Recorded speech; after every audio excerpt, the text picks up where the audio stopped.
Ways and Means. It is still Thursday, May 8th. It is 3:22. We are in the Ways and Means Committee room. We are continuing our work on S-127. In case this was not abundantly obvious to anyone, I don't think I said it explicitly. We are not voting on this bill today. We are clearly not ready to vote on this bill today. We don't even necessarily have a bill to vote on yet today. Great. So we also have less time than I anticipated in our afternoon. And so in a dream universe, what would happen is we would hear from our two remaining witnesses, and then we would take our brainstorms and narrow them into a draft amendment that we could walk through with John tomorrow. I'm hoping that will happen. It might not happen. We might have to do a draft amendment with John tomorrow, but that's sort of the goal we're working towards right now. Some possible voting possibilities are tomorrow in the afternoon, early afternoon. Also Tuesday morning, first thing might work. We're going to see how our time together goes. And with that, Mr. Odell, thank you for joining us. As you know, we are working on a bill that touches on the education fund, and so thought it would be helpful to hear from some folks who think about the education fund on the education side. Thank you. I appreciate the time, and I'm sorry that comments came through. I put together a little quickly today, so not quite as polished maybe as normal, but for those of you that know me, my name is Neil Odell. I know that a lot of you know me in my school board role as a member from Norwich, also as a member of the Vermont School Boards Association, and maybe even as a member of the Friends of Vermont Public Education. I am not speaking on behalf of any of those organizations today, but I do know that my comments are infused by a discussion that we had just last night at our school board meeting in Norwich. I'd like to share a little bit more about me, though, that you probably don't know. Because I think these things also influence my view of the world and the state of things here at home in Vermont. I'm a husband, I'm a father. My wife is a primary care doctor who opened her own small business just over a decade ago. It's a small practice, just two doctors and a very small front office staff that is experiencing all of those things that your colleagues on any of those healthcare committees have been talking about for years. I have twin sons. They just turned 21 in January. And after getting the hell out of Vermont, after graduation from high school, they discovered that this is a pretty damn awesome state. And they came back. One of them is at UVM right now, and the other is at Champlain College. And they both currently share an overpriced rental house with other two kids in Burlington. In fact, they just completed their latest short film project that was filmed on location in Killington. In my backyard, and they won first place at the Champlain College Chauncey Awards, the one film out of 21, and they won first place. Folks want it, I can share the YouTube link later. I'm also an IT guy, and I manage a small team at Dartmouth Hitchcock Hospital that works on the electronic medical record system. And we are currently busy working on the data conversion as we move Mount Ascutney Hospital into our electronic medical record system at DH. I'm also a taxpayer too. And just last week had to explain to my wife why the bank had increased our monthly contribution to the escrow for our property taxes and homeowners insurance by $500. We live in that town that saw our property taxes shoot up by 16% with the change in the pupil weights, the biggest increase, I believe, of any town in the state. With the stroke of a pen, with Act 127, you and the governor changed our student count in Norwich. And overnight, we saw almost a 100 student decrease in our weighted student count. The physical student count didn't change at all. The same number of kids walked into the building that very next day. It's just that overnight, that kid that counted as one now counted as less than one. His needs didn't change, but the tax rate necessary to support that kid just went up dramatically.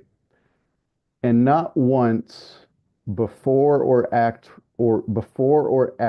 Act 127 was implemented did I or anyone from our district come to any of you and say how bad that law was.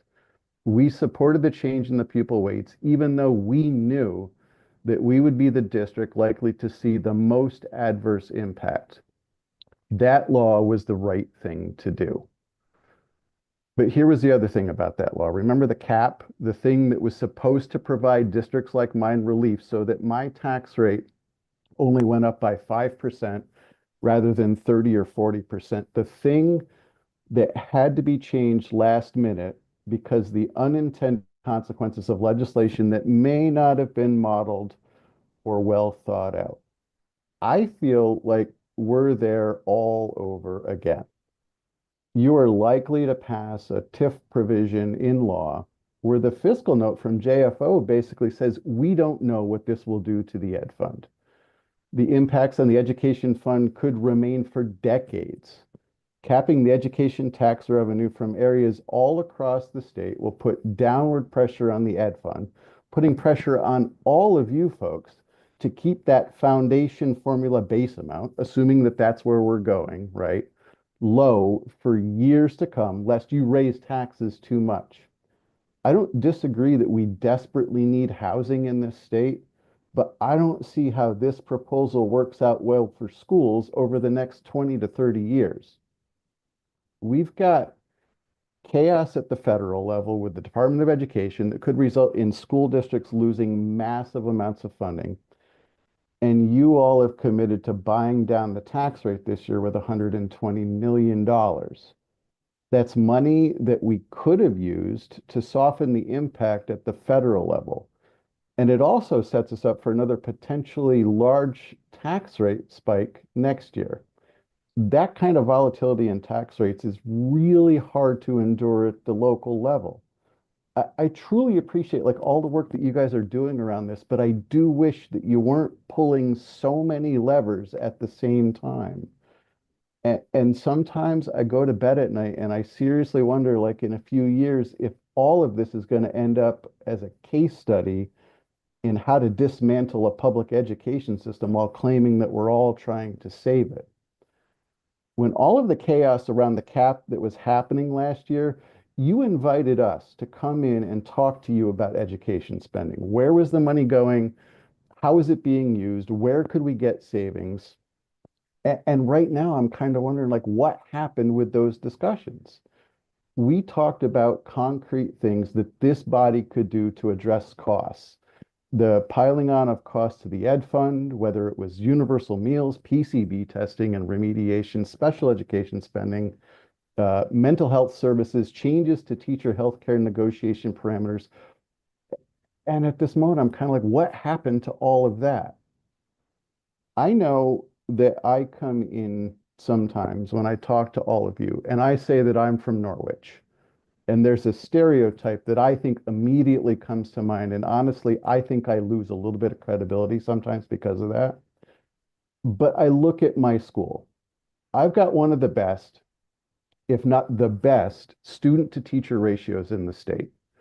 And over the last several years, we've shifted from a large number of support staff to putting highly qualified teachers into every classroom. That was an intentional move.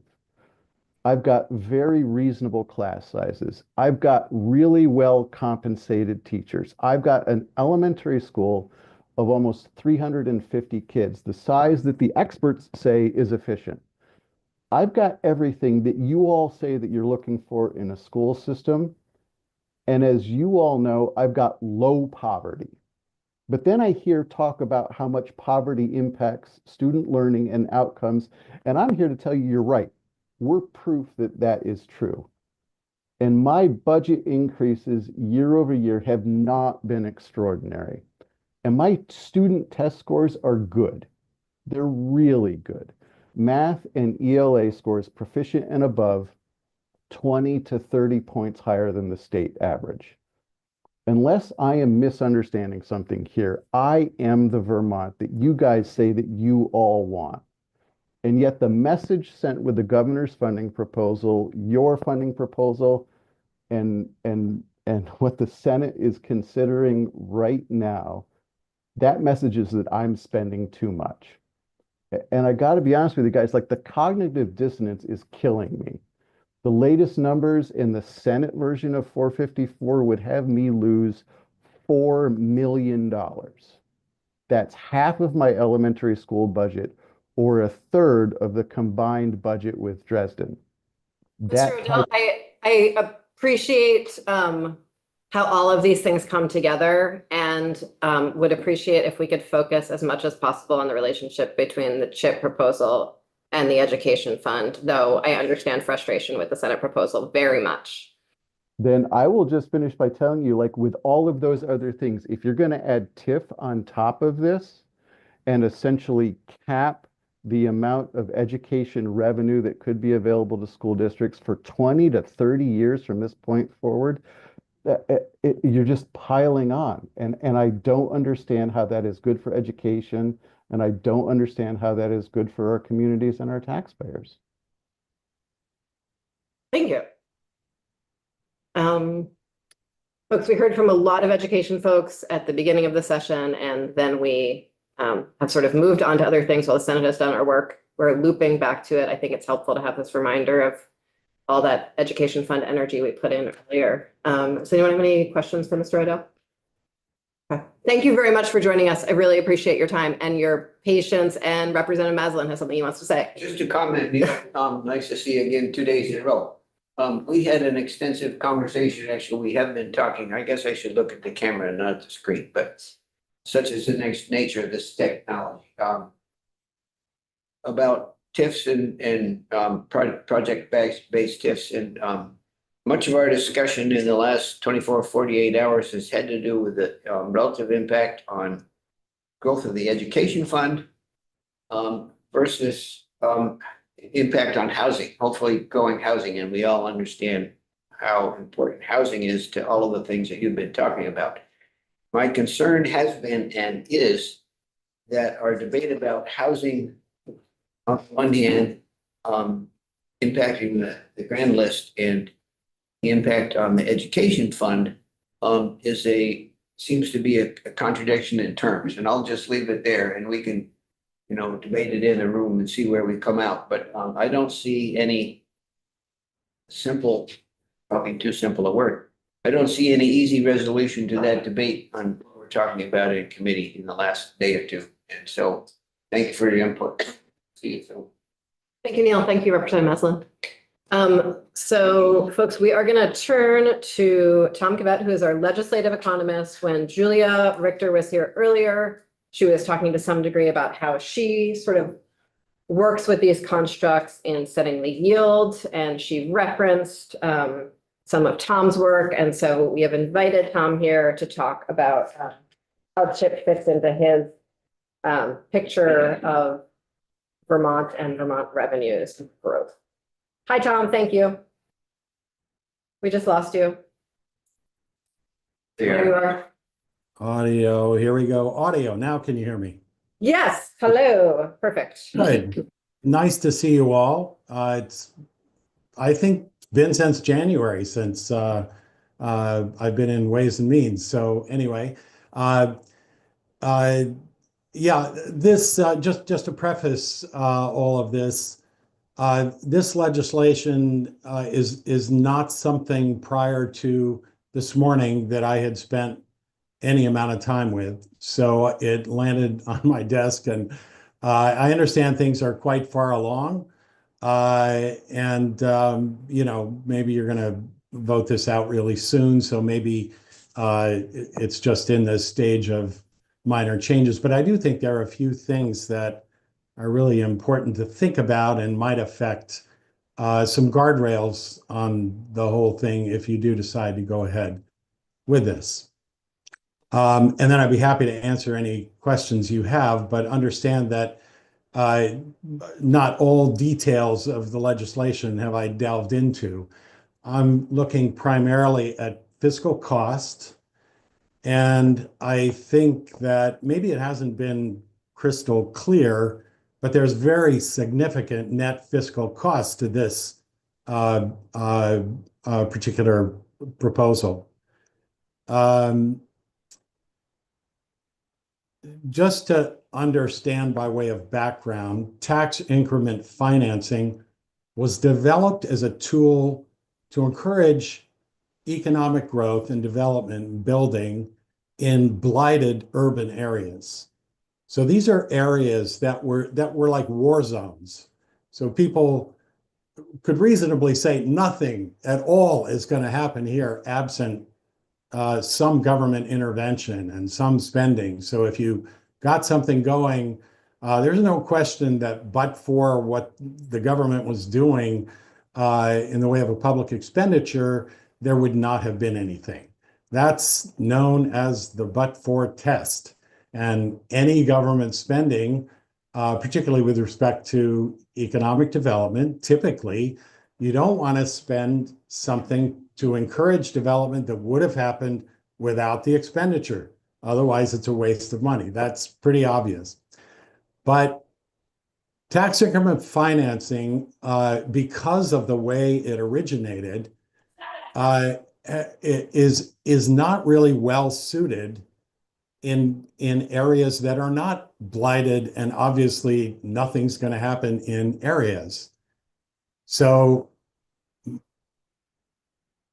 you know, I think an early version of this bill didn't even have a but-for test. I think that's in there now. But unless it's rigorously applied, in which case most of the projects that probably come before it would not qualify, it's going to end up providing subsidies for lots and lots of things that would happen anyway. And the reason for that, and again, we're looking at the broad economics of it. We forecast grand list.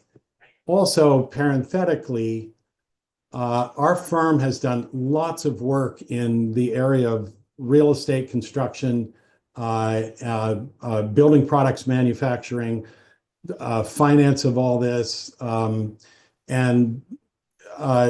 this is a space we've worked in pretty extensively. In Vermont, the primary place where that is relevant is in forecasting the tax base, which is the grand list for the education fund. And in order to do that, we forecast lots and lots of things that relate to that. I can tell you the way this is written now will achieve, if you think that the tax rate, property tax rate is too high and a problem, this will make the property tax rate higher than it would otherwise be, and will exacerbate that condition, not alleviate it. You may get a little bit more housing development than otherwise you would have gotten, but the way this is set up, it's not development that would not have happened in the absence of this program somewhere in the state. And that's important to note, that that's relevant to assessing net fiscal costs. It's not about what happens in one small area. It's how demand gets satisfied by supply across the state. That's where the rate is applied. So just, again, just big picture sort of thing.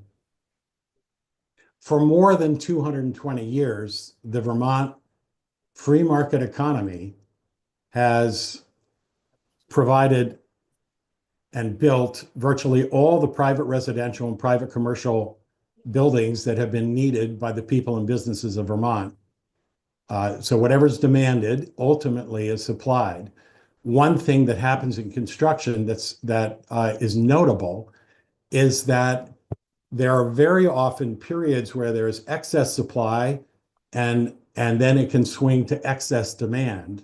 And the reason for that is that there's a very long development process in construction and real estate.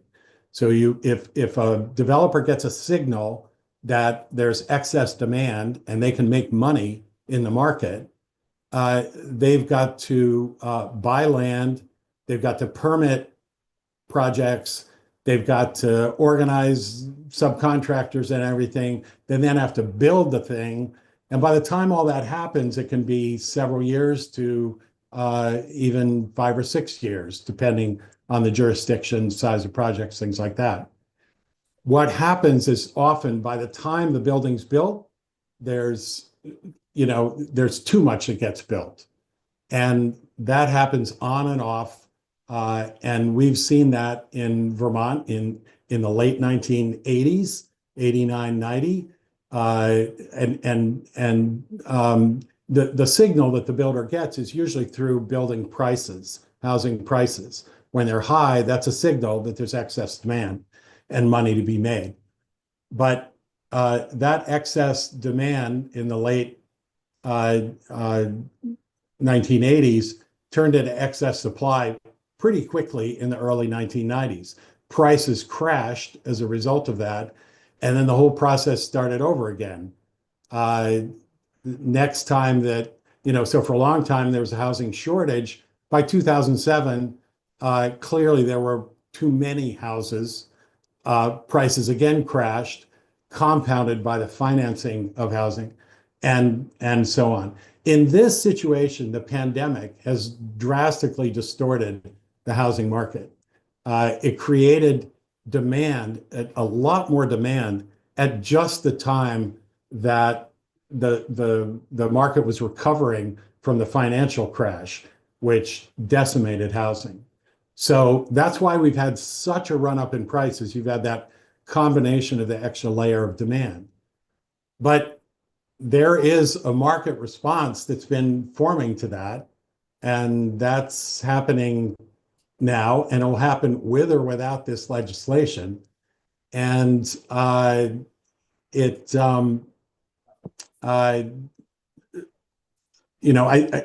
not sure what the objective is aside from more housing.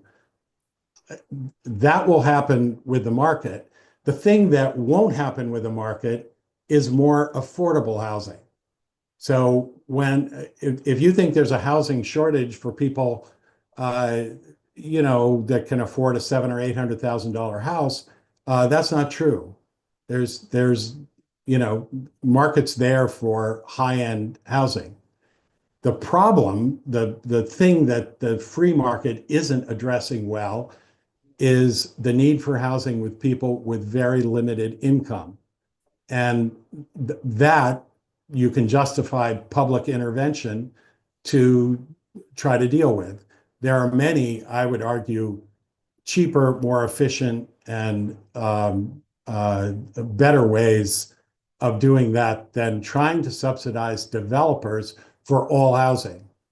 There was a slide in a presentation yesterday that somebody at JFO pointed out to me for a development at 125 Cambrian Way in Burlington that was mentioned as a project that would have been available for CHIP funding had it not already been finished. The fact that it was already finished without any subsidy tells you that's the kind of stuff that happens. There was more than $650 million in residential and small commercial, private commercial, not small, but private commercial construction in the state last year without CHIP. But what that ended up developing was a whole bunch, that 125 Cambrian Way. I just quickly looked at Zillow to see what the units were selling for and found one for $1.6 million. So if that's the kind of housing that you think needs public money in order to develop, you'll get a teeny bit more of that, but you'll have the expenditure. It's no credible economist would look at that and say, absent that, it wouldn't have happened. Early on with TIF, there was a project, and I don't think any of you maybe were around at the time, but when Veggie was first starting to, yeah. I love a good veggie conversation so much, and I'm gonna ask you to come back to any considerations on how you would account for the increment in projecting our revenues if we passed this? The increment will basically be a reduction in the tax base for the education fund. Full stop. Okay, Thank you. Wait, Yeah. can you, Tom, it's me, Carolyn. Can you please explain what you mean by that? I mean that all of these projects, for the most part, there would be, when there's demand for housing, there will be housing built somewhere in the state on some project to satisfy that demand. That's what's happened for 200 years in the state. So that will happen whether you incent, whether you pay developers more, cover more of their costs. It makes it a little bit easier, a little bit faster. It certainly makes it more profitable, but those are likely to happen no matter what. That's why we had more than $600 million of that last year. That's the way the economy works. This is not the problem with housing. Now, a lot of the supply side stuff that you all are considering or have done that remove barriers to construction, remove barriers, permitting and regulations that slow or prevent development, those can be really meaningful, you know, and really don't have a lot of cost. But when you start excluding growth that we would already have expected to occur in the grand list, you are shrinking the size of the tax base, and the rate that gets applied is simply the cost divided by the tax base. Is the rate's going to go up relative to what it would have been. Has anyone contacted you about this plan, this chip thing? Have you ever heard of it before or seen it work anywhere like California? The places that, you know, people will say it works because you see you get a specific development that happens. I've never seen it work in a way that says, without it, nothing would have happened.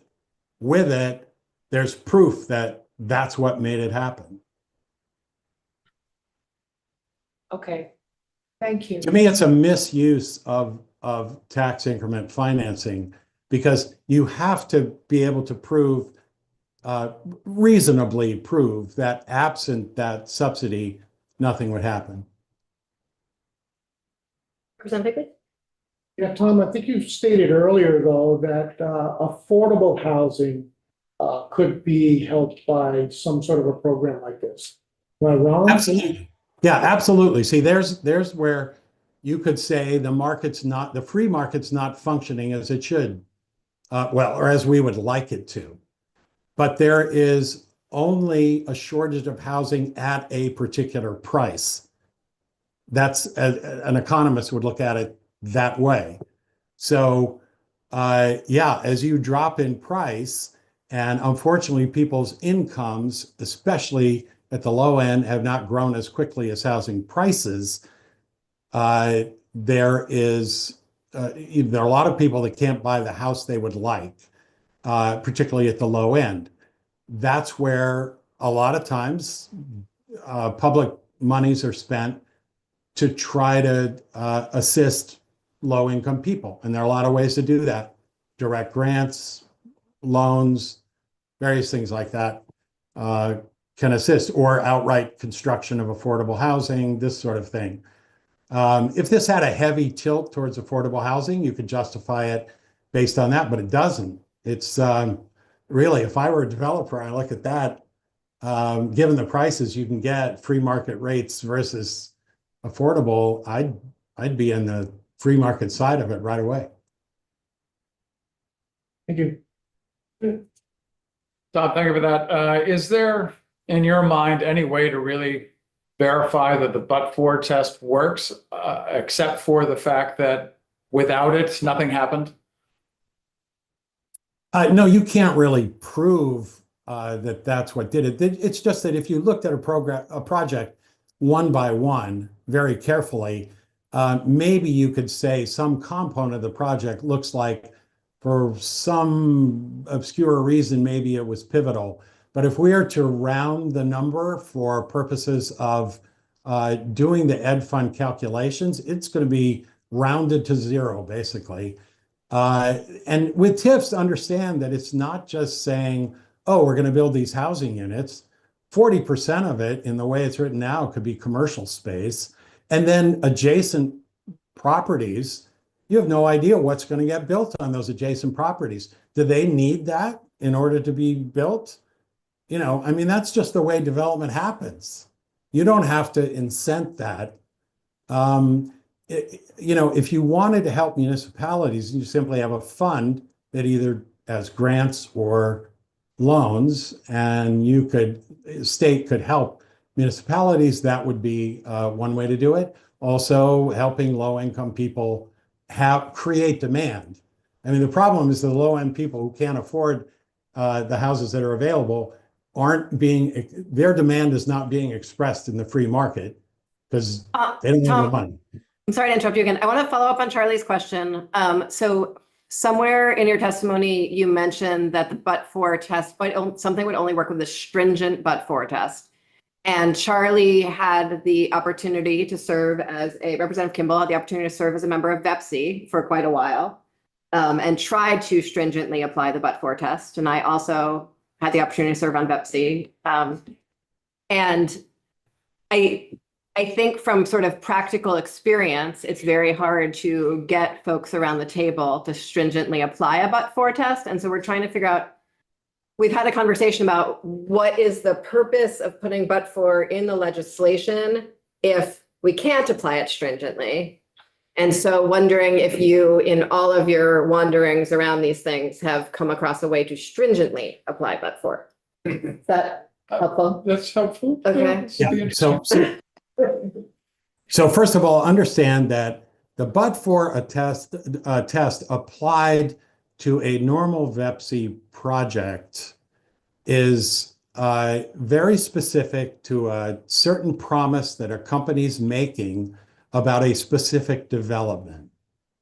It's not, you know, that is very different.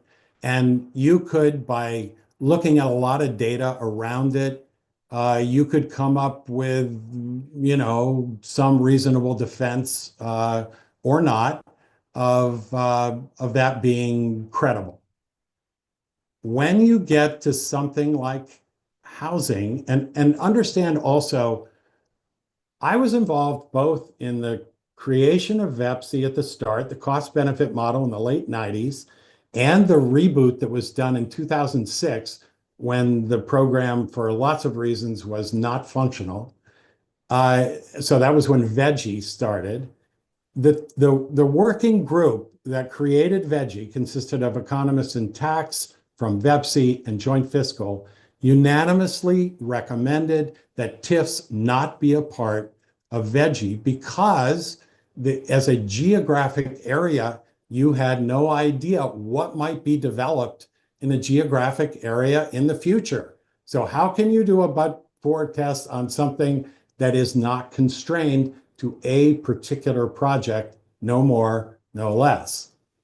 The other thing is, when you're looking at development like this, it's not, if you're doing a manufacturing plant or something like that, you know, you don't have, it's not like, okay, manufacturing demand can be largely out of the state. Housing demand is a local thing, and housing demand is likely to get satisfied somewhere in the state. It's just really hard to pass a meaningful but-for test like that. Thanks. Any other questions for Tom? Thank you so much for your patience with our schedule this afternoon and for continuing to think on this. I have one final tiny question. I have a vague memory that there was a project that was proposed and that maybe went to Joint Fiscal and maybe hung out with you and Jeff for a little bit. That was maybe part of ARPA dollar spending that was going to be targeted towards places with stagnant grand list growth. Does that sound familiar to you at all? Sure. Do you remember what it was? It was part of the CIP stuff, I believe. Thank you. Great. Thank you. Yeah. A One lovely day. last thing. Yeah. If, Go ahead. if you're considering guardrails, one of the easiest things, and I go, no, this is, a train that's left the station, but Nope, train has Uh, not left the station. That's why we're talking to you. okay, well, it's making some noise and it's starting to move. There is, Anyway, yes. And the horses might be out of the barn, but we can maybe, they're still in the, what's the, Corral. thank No, you, I'm like- team. Great. yeah, I'm late in the game, but anyway, the easiest way to protect the state treasury from what could be pretty substantial hit to the ed fund would simply be to put a cap on the thing and to review it annually so that it doesn't start getting out of hand. If you wait 5 years to take a look, and I'm not saying some vast audit, but if you don't have an unbiased check-in on an annual basis, this could rack up a lot of expense in a fairly short period of time. And put whatever cap is, put a cap with whatever you're comfortable actually spending as if that's an expenditure, because that's going to show up as a reduction in tax base in the ed fund. That's a given. That's, what we do. Thank you. Okay, thanks, Appreciate guys. you. See you soon. Bye.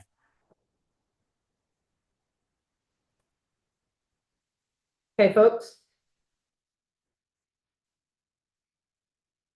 Picking this up again tomorrow morning. We are picking this up again tomorrow morning. We are going to cancel Representative Rachelson for the 4th time. Durham, no. We've actually created a fairly consistent list of things, I think. Okay. And we have received recommendations from the auditor about the purpose statement that I think were of interest. Um, And so I'm wondering if it makes sense to ask John to draft. I don't see anything that actually cancels itself out here. A sunset of the whole chip program, you mean? No, that's not what you meant. Never mind. I don't see amendments that cancel out other amendments. Right. Right? Various, we're like, actually, like, some people might want one and not want the other, but they're all fairly, Oh, I see what you mean. right? Like, no one is Yeah. actually, some people might agree or, Contradictory, nothing in here would contradict itself. Okay. Okay, so I'm wondering if it would look, if we would do well by having John draft this up and then be looking at it all together as legislative language. To have John draft everything that's on the whiteboard. Like, with some tidying. Could do that. Yeah. One question, okay, both boards, so I'll go through it, thank you. Okay. Perpetuity. Everyone call that off at 4 p.m. Okay. Of affordability. We sort of have gone back and forth with various ways to define that. I think John actually, without us, has found a better way to define affordability that is less about perpetuity and more matching existing statute that I think people will likely be comfortable with, but it'd be better for him to explain it than me to explain it. I think we need people to think overnight about a but-for test that will actually work.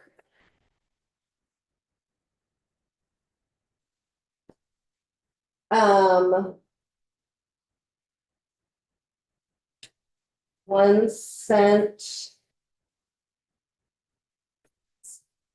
on the tax on the 1 penny. Mhm. Are you envisioning 1 cent is the tip plus chip? I think we're just talking about chip right now, and then we can tackle TIF after that. So if we're saying 1 Yeah. cent, we're saying 1 cent on chip. We're saying 1.5 cent on the tax rate for the bill. But let's just talk about chip and not, okay, But there's no statutory limit on. TIF. Right. No, okay. But we know what it currently costs. Yes. Okay. Rulemaking by Betsy, I think there's a bunch of stuff here that we can loop into rulemaking by Betsy. So prioritization, Mhm. so that there's some prioritization criteria that make sure that rural areas are getting their needs met and places with low grand list growth are getting their needs met. And but for stringent and There was a bunch of stuff like that could all go into rulemaking. I'm just gonna be a devil's advocate. Yeah.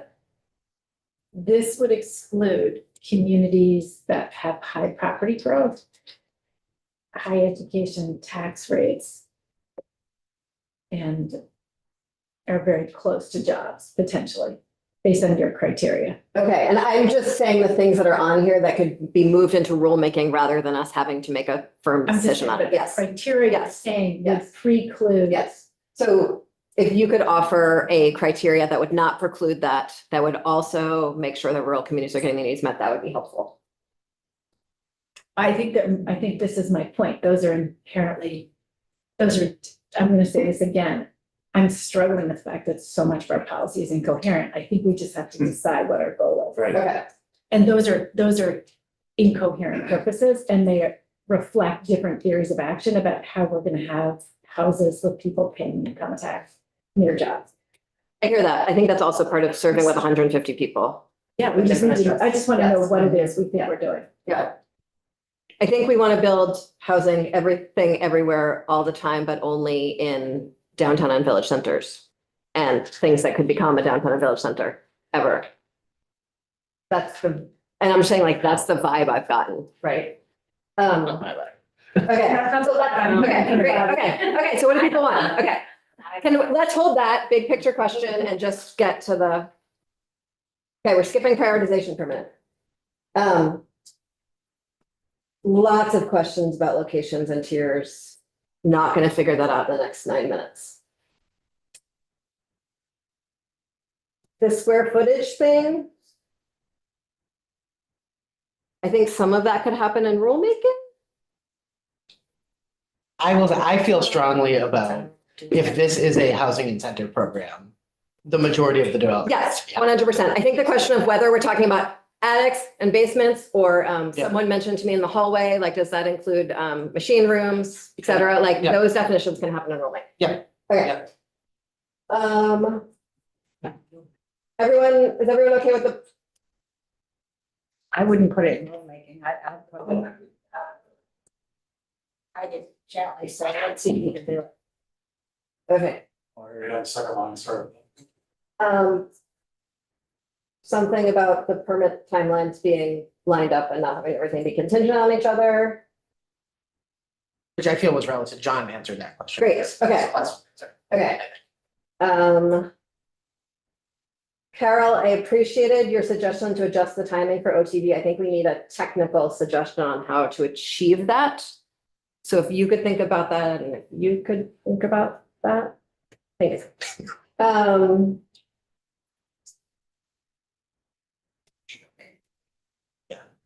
I think maybe we should get into like an internal bidding auction war on the appropriate increment. Oh, I'm not sure how to, I'm just saying, I'm not sure how to solve that problem. So I'm gonna put that aside for a minute.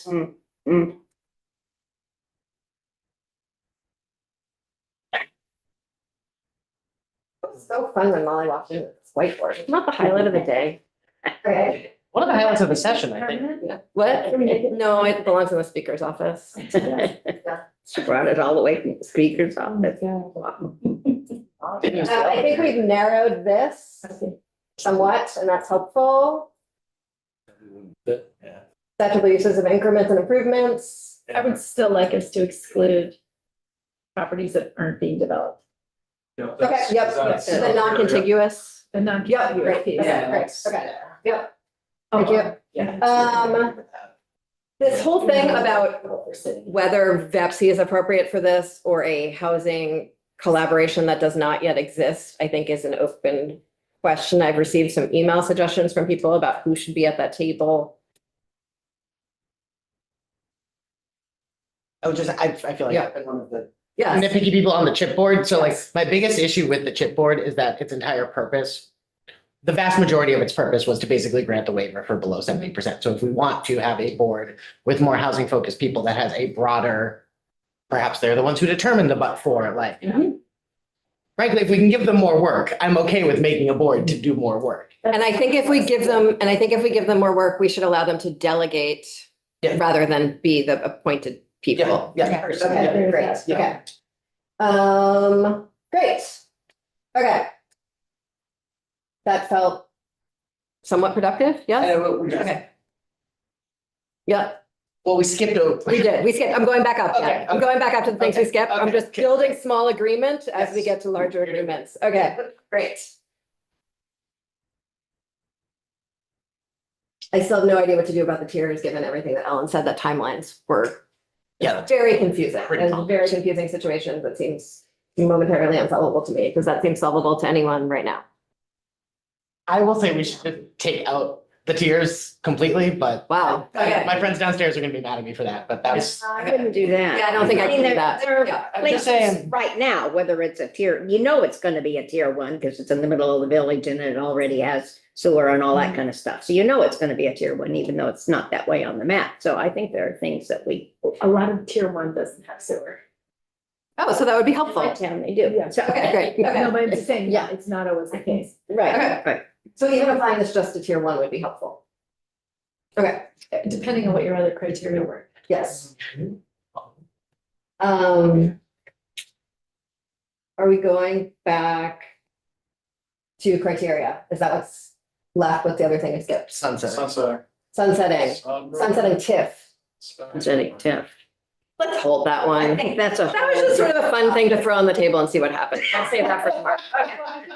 Let's save that for 3 years. It comes up in the context of the cap. Yeah, because right, it does. You're either talking about 1 cent or 1.5 cents. Yes, yeah. Let's skip that one until tomorrow and go to, I was gonna erase. it. Erase it. Erase it. let's Erase just, let's it. leave it till tomorrow. Erase that. It builds some, it builds some angst around the building. That's always really fun, you know, it gives some pressure to our conversations. Okay, Fills up my email box. I know, but you know, It corners me on the floor and wags its finger at me. guys, your own ways and means, you get emails, okay.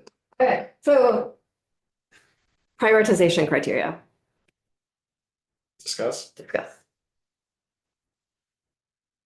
I like geographic equity. What does that mean? Making sure that we're not concentrating all development in CHIP in one area, state. Okay, I can understand that, but then we just heard from this economist who said, let the market do its thing.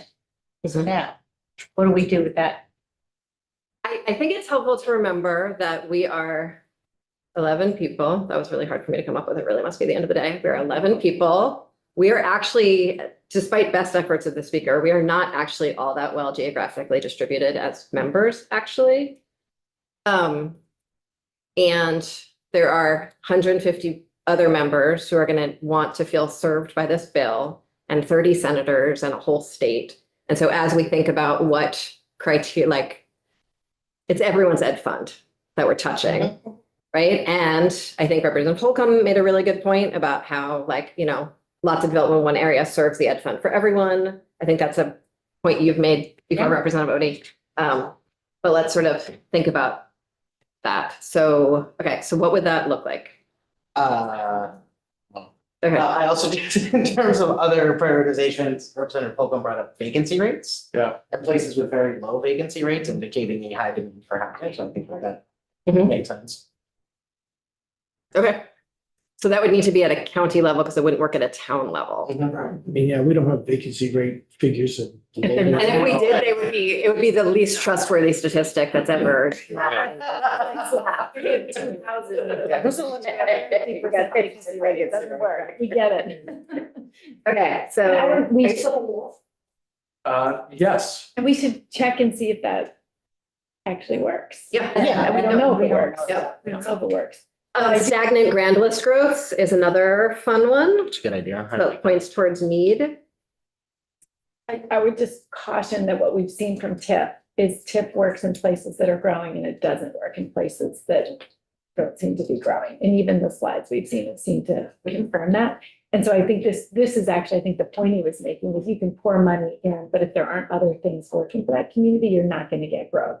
I think one of the things that's exceptional about St. Albans that we did not get into that much with Dominic is it was this perfect storm of a community that had a lot of energy and focus to do all of the hustling that's required to bring investment at a time when we were seeing like an exurb sort of sprawl out of Burlington, right? And so you had this really nice combo deal that likely without the like, I think it's a great TIF success story in a lot of ways.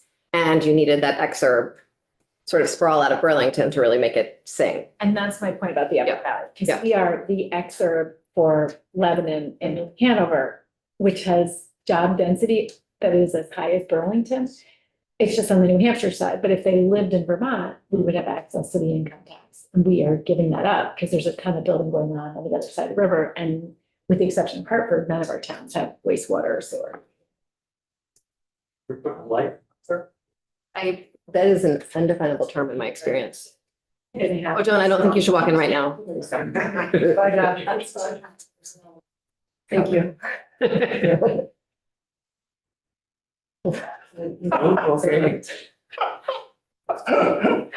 Just the degree to which. He was ready to- Which the project would address. Blight as how it could be defined. Mhm. Maybe that's definable. I don't know. Okay, so let's put on the brainstorm. Well, that and but for. And which is harder, blight or but? Right. Not for this bill, but for next year, I do want to talk about a land value tax overlay because we have. Okay, do we should- I'm just gonna say, I think No, that's no more extra words. it's much more effective from what you're trying to solve when you're talking about blight. I'm not sure where it fits, but just a comment vis-à-vis job density in the Upper Valley. Job density is what it is for two reasons. One is geography. Things that you can do on the New Hampshire side of the river that you can't do immediately on the Vermont side of the river. Vermont side without additional effort. It's just land there, there's existing infrastructure, stuff. The other part of that is, I think I just lost it, but given those things are considerations of the stuff on the whiteboards get modified. You know, if you can do it here, our criteria don't necessarily fit in geographic area that has these characteristics versus one that has different characteristics. And if there's, I don't have a particular beef one way or the other, I'm just pointing out that Do you solve for that by saying 3 out of 5? I don't know how you solve that, Madam Chair. It's a. I mean, that's a fairly standard thing that we do, right? For prioritization I criteria. mean, I have ways of trying, yeah. Me back up, start over. If we leave these boards up this evening, I will sit and do my long-term scribbling because I work slowly and some of you people, and maybe by cabaret time, I'll have some, it's more useful to all of us going forward. Thank you. Meeting low income needs. Affordability. Affordability. Mhm. Yeah. And what came to us was about middle and low income, and I think maintaining that is helpful. Can we just go up to stagnant grand list growth for a second? Can somebody tell me a town that didn't have some huge grand list growth in the past 4 years? Pat is opening his computer, and he's been thinking about stagnant grand list growth in the background of his day today, I believe. When the CIP, Community Investment Program? CR? No, CIP, it was. Oh, the one that, Yeah, yeah, okay, yeah. thank you. Was considered, ACCD had presented a list of all the towns and their grand list growth. And ACCD was nice enough to present that or provide that for me yesterday when I was looking for it. And it showed some with negative grand list growths. Like Somerset and. Somerset was one of them, actually. Can you yeah. share that? Well, I think- stands out. I think Somerset gets thrown out the same way a statistic about vacancy in your town would get. Yeah, there's so few. I think but you could do it regionally and not just by town, right? Yeah, I've only had by town. Yeah, I don't have by okay. Can you region. share that? I think I can. It's a matter of record. I think I can. Thanks, Charlie. Yeah, I will share it. Cool. And I think there's also a question about like grand list, you know, if you remember, at some point Julia was comparing homestead grand lists and non-homestead grand lists. And it's really remarkable how in some regions, sort of the growth is flipped from one to the other. So I think that's interesting. We're really looking for homestead and rental property grand list growth. That's a good one. Which that wouldn't account for the difference between appreciation and sticks and brick. Right. Right. But I think it was one of the reasons we called the whole thing into question when ACCD brought it to us. Some committees did Yeah. with greater vigor question. Sorry to let you. Would you like to elaborate? Not really. I was on the other side of the hall at that point. Okay, I think we got to a good spot for today. And we'll look at an amendment tomorrow and